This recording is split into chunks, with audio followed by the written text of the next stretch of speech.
Cuando Dios parece en silencio, la fidelidad revela quiénes somos en lo profundo del alma. Quédate, porque verás cómo un hombre pierde todo y sigue adorando sin condiciones ante Dios. ¿Seguirías confiando si Dios permitiera que tu historia fuera quebrada para revelarte? Imagina que en un solo amanecer todo lo que sostiene tu vida desaparece: la casa, los hijos, el respeto, la salud y hasta el silencio de Dios se vuelve insoportable. Imagina abrir los ojos y darte cuenta de que el mundo que conocías se ha convertido en un desierto.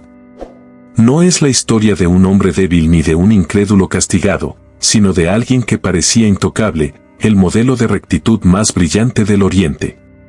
Su nombre era Job.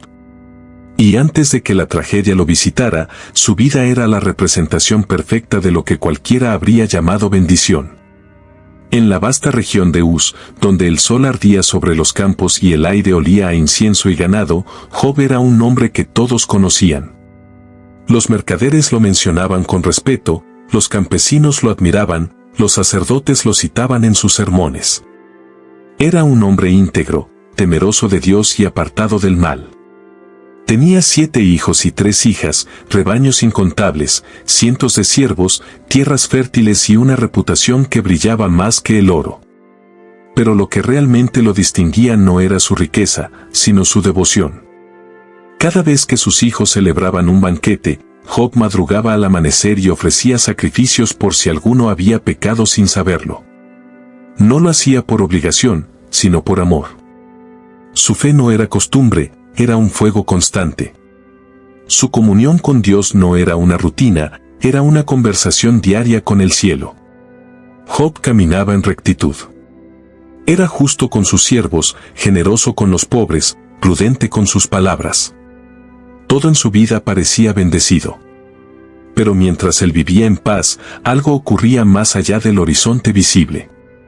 En los cielos, donde los ángeles se presentan ante el Creador, se dio una conversación que cambiaría su destino. Dios, mirando a la tierra, habló de su siervo con orgullo: ¿has considerado a mi siervo Job? No hay otro como él en toda la tierra, íntegro, temeroso de Dios y apartado del mal. Y entonces el adversario, astuto y sarcástico, respondió: ¿acaso Job te teme de balde? Le has dado todo. Le rodeaste de prosperidad, hiciste fructificar su casa y su campo. Pero quítale lo que tiene y verás cómo te maldice en tu propia cara. Era más que una provocación, era una acusación contra el amor humano. Satanás insinuaba que la fe de Job era una transacción, no una entrega. Dios no necesitaba demostrar nada, pero permitió la prueba. No porque dudara de Job, sino porque confiaba en él. Todo lo que tiene está en tus manos, dijo, pero no pongas tu mano sobre su vida. Y así comenzó la prueba más conocida de la historia. En la tierra, el día amaneció como cualquier otro. Los hijos de Job celebraban en casa del mayor. El sol brillaba sobre los campos, los camellos descansaban, los sirvientes atendían sus labores. Hasta que, de pronto, la tragedia empezó a golpear sin pausa. Un mensajero llegó corriendo, el rostro descompuesto, los sabeos atacaron, mataron a los criados y se llevaron los bueyes. Job apenas procesaba la noticia cuando otro hombre irrumpió jadeando, un fuego cayó del cielo y consumió las ovejas. Todavía hablaba cuando un tercero llegó gritando: los caldeos formaron 3 bandas, atacaron y se llevaron los camellos. Y antes de que el polvo de sus palabras se disipara, un cuarto mensajero, con lágrimas y voz quebrada, anunció: un viento poderoso vino del desierto y derribó la casa donde estaban tus hijos. Todos han muerto. El tiempo se detuvo. En cuestión de minutos, el hombre más próspero del Oriente se convirtió en un padre sin hijos, en un señor sin hacienda. No hubo pausa entre un golpe y otro, fue una cadena de desgracias que no dio respiro al alma.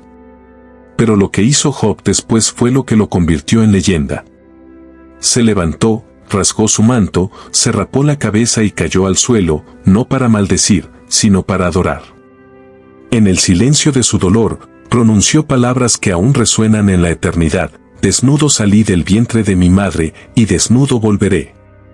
Jehová dio, Jehová quitó, bendito sea el nombre del Señor. Ni una queja, ni una acusación, solo adoración. El cielo escuchó y el infierno tembló. Pero la historia no terminó ahí. En el ámbito espiritual, el adversario regresó, frustrado. Job seguía firme. Entonces lanzó una segunda provocación, piel por piel. Todo lo que el hombre tiene lo dará por su vida. Toca su carne, hiérelo en su salud, y verás si no te maldice.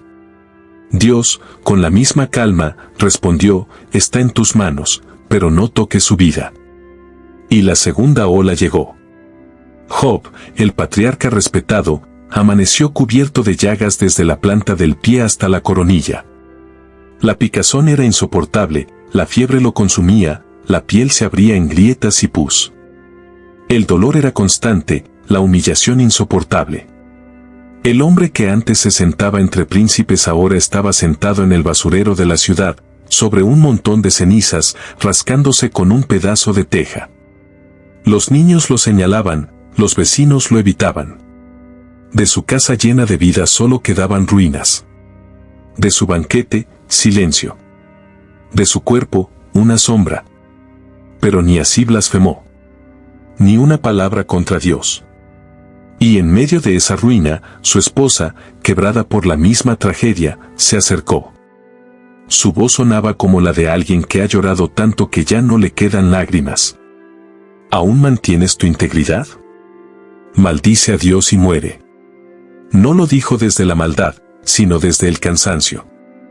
Ella también había enterrado a sus hijos, también había visto cómo su vida se desmoronaba. Era la voz humana que grita cuando ya no puede más. Pero Job, con la voz serena del que aún confía, respondió, recibiremos de Dios solo lo bueno y no también lo malo. Esa frase fue un escudo. El infierno no consiguió lo que quería. La noticia de su estado se esparció, y 3 amigos, Elifaz, Bildad y Zofar, viajaron para consolarlo. Cuando lo vieron de lejos, no lo reconocieron. Gritaron, lloraron, rasgaron sus mantos y se sentaron junto a él en silencio durante 7 días. Nadie se atrevía a hablar. El dolor era tan profundo que las palabras habrían sido una ofensa. Ese silencio fue su acto más sabio. Pero cuando comenzaron a hablar, lo destruyeron todo. Job habló primero. No maldijo a Dios, pero sí maldijo el día en que nació. ¿Por qué no morí en el vientre? ¿Por qué se da luz al que vive en amargura? Era el grito honesto de un corazón destrozado que no entiende. Pero sus amigos, incapaces de aceptar un sufrimiento sin culpa, intentaron explicarlo. Dios no castiga sin razón, decían. El justo prospera, el impío cae. Su teología era fría, perfecta y cruel. Porque lo que Job necesitaba no era doctrina, sino empatía. Ellos preferían tener razón antes que tener compasión. Job los llamó consoladores molestos. No porque hablaran de Dios, sino porque lo hacían sin entender el dolor humano. Y mientras discutían, Job se iba quedando más solo. Su voz se quebraba entre preguntas. ¿Por qué me escondes tu rostro? ¿Por qué me tratas como enemigo? Si al menos me explicaras, lo que más le dolía no era haber perdido todo, sino que Dios guardara silencio.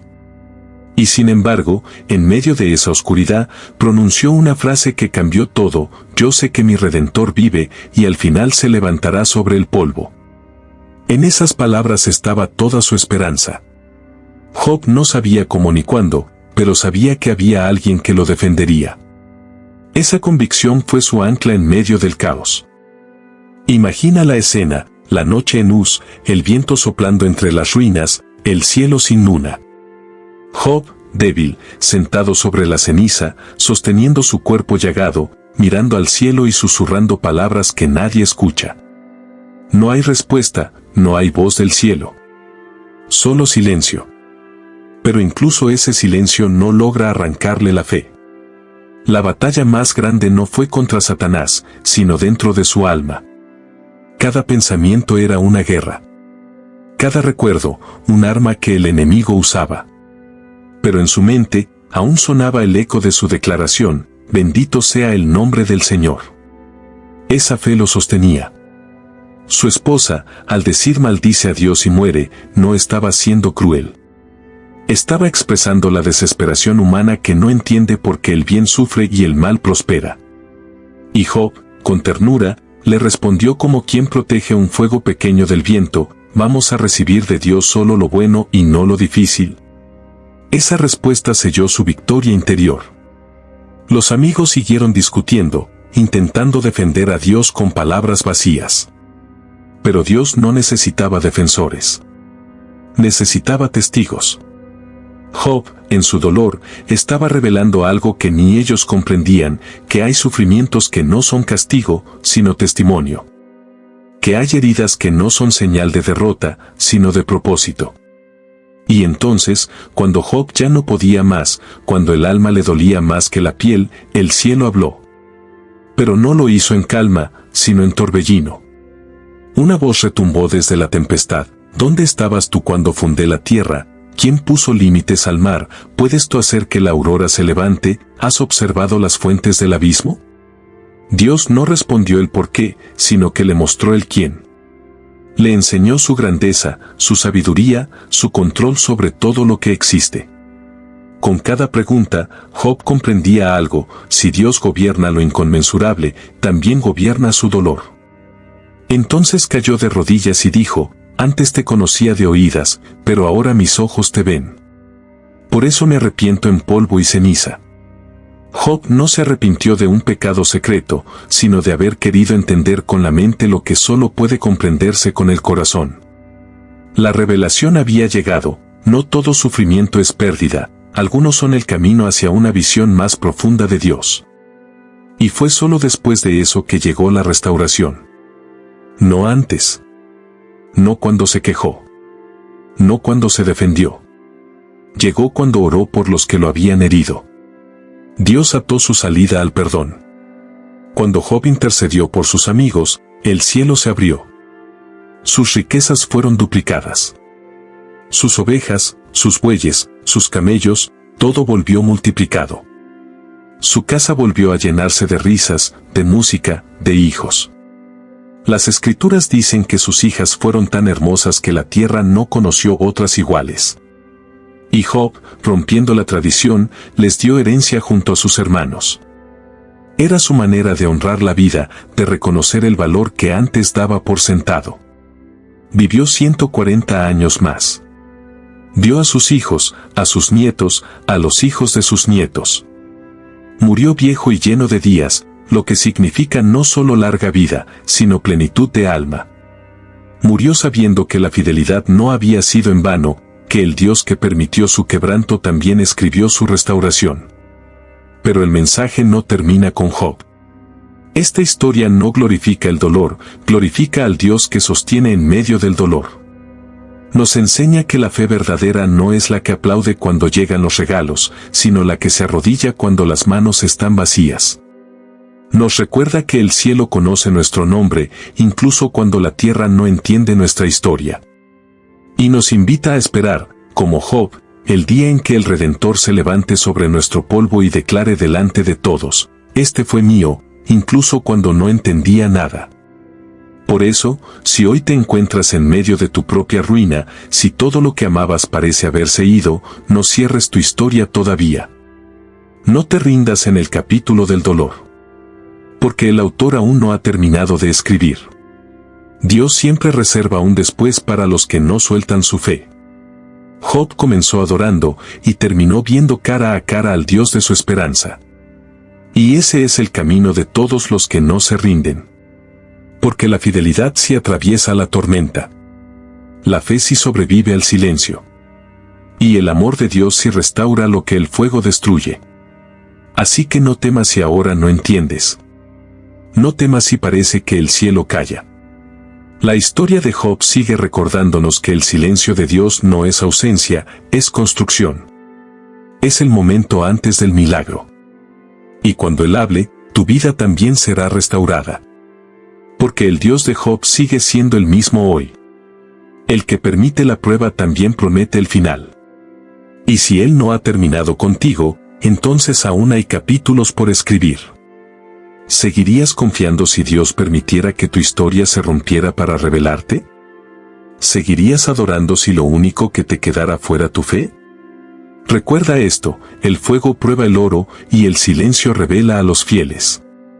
Los misterios del cielo no son cuentos. Son llamados a despertar el alma. Si esta revelación tocó tu espíritu, suscríbete, comparte. Y cuéntame en los comentarios qué verdad quedó grabada en tu corazón. Nos vemos en el próximo enigma de revelaciones misteriosas, donde lo eterno se revela.